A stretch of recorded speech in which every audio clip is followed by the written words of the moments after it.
Hi hello आणि नमस्कार सगळ्यांना। तर तुम्ही वेट लॉस करताय का?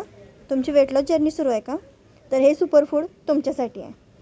आज आपण बनवणार आहोत शेवग्याच्या शेंगांच्या पानांची पावडर।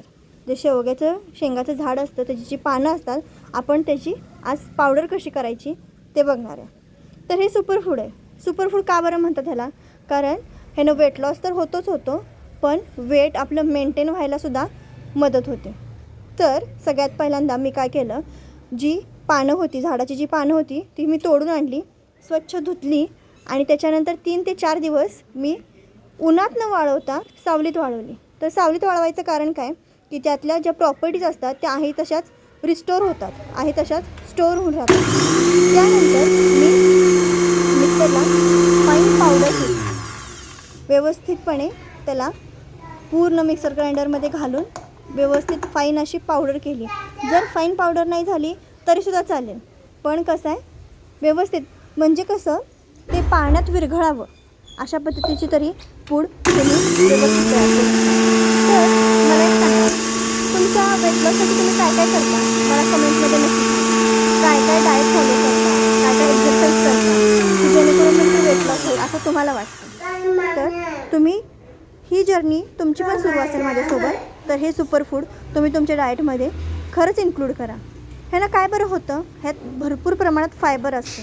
फायबर असल्यामुळं काय होतं, आपण जेव्हा हे घेतो, जेव्हा आपण हे कन्झ्युम करतो त्यावेळेला आपल्या पोटात खूप वेळपर्यंत भूक जी लागते, आपली सारखी आपल्याला जी भूक लागते किंवा क्रेविंग जी येतात ती क्रेविंग येणारे कमी होतात। तसंच पोट फुल राहिल्यासारखं वाटतं, म्हणजे कसं खूप वेळपर्यंत आपल्याला भूक पण लागत नाही, पूर्णपणे पोटाला क्रेविंग जे असतात ते कमी होतात।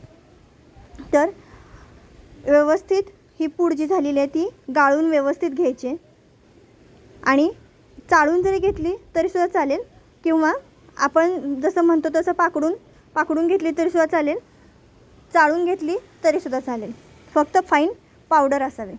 तर हा जो वरती चोथा राहिला आहे ह्याचं काय बरं करत असेल, तर हा चोथा कुठं यूज करायचा हे मी तुम्हाला नेक्स्ट व्हिडिओमध्ये नक्की सांगेन, त्यासाठी माझ्या चॅनलला फॉलो नक्की करा।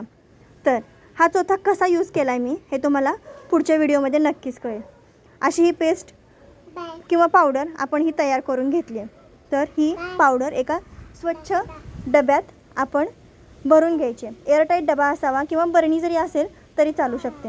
एअरटाईट डब्यात आपण हे पूर्णपणे भरून घ्यायचं आहे, न काही पाण्याचा अंश त्यात न राहता व्यवस्थित भरून घ्यायचे। पाण्याचा अंश जर त्याला लागला तर काय होईल की त्यानं लम्प्स तयार होतील, म्हणजे काय गुठळ्या तयार होतील, आणि हे जर आपण कन्झ्युम केलं तर ती पावडर लवकर खराब होण्याचा संभव जास्त असतो।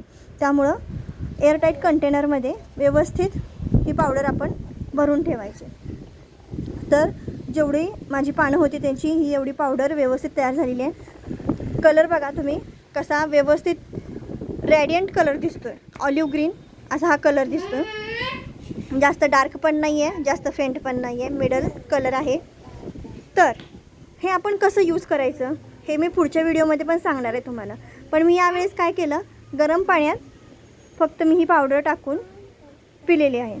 तर किती घ्यायची, जर तुमची ही पहिली वेळ असेल, जर तुमची ही पहिलीच वेळ असेल तर 1 चमचा किंवा अर्धा चमचा जरी घेतली तरीसुद्धा चालेल। तर ही पावडर एक मेन सांगायचा पॉईंट असा आहे की ही पावडर शेवटपर्यंत पाण्यात मिक्स होत नाही। होय, तुम्ही बरोबर ऐकलं, ही पावडर पाण्यात व्यवस्थित मिक्स होत नाही। गाठी होतात, गुठळ्या होतात, त्या गुठळ्या आपल्याला फोडून व्यवस्थितपणे त्या गरम पाण्यात किंवा कोमट पाण्यात आपल्याला ही पावडर नुसती घालून हलवायची आहे। आपण ते खाणार आहोतच, आपण ती जी पावडर आपण तयार केलेली आहे ती खाणार आहोतच, पण कसं ही पावडर व्यवस्थित नाही होत आहे त्याच्यात, तरीसुद्धा आपण ही पावडर कन्झ्युम करणार आहोत। तुम्हाला माझ्या ह्या रेसिपीज आवडत असतील तर व्हिडिओला लाईक करा, चॅनलला सबस्क्राईब करा